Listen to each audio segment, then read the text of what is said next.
Hey, happy afternoon. So Modi ji has requested three main important things. So what is that? Number one, he has requested to postpone purchase of gold.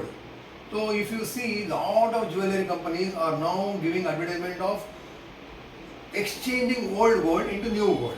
So this has become a big business for all the jewelry companies. What you should do when it comes to investment is exchange your old investments, which is not good, into new investments, because either way when you give old gold, you will obviously buy new jewelry with a new design. So check your portfolio, check what funds are not doing well, and go to funds which will be much more attractive in future, which will capable of giving more returns. Number two, what did Modi said?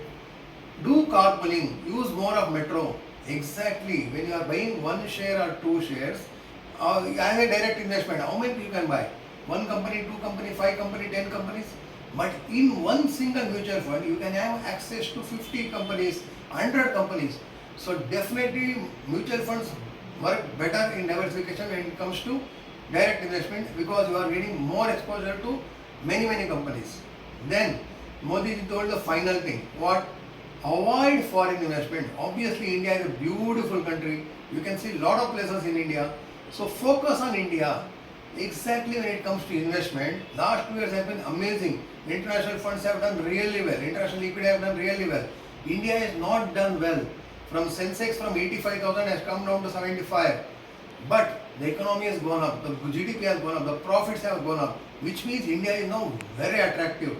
So as a long-term investor, India definitely makes sense. So whatever Modi said, it's good for the economy, and as an investor, we have to look at that thing and do for investments also. So one, old gold into new gold, old funds into new funds.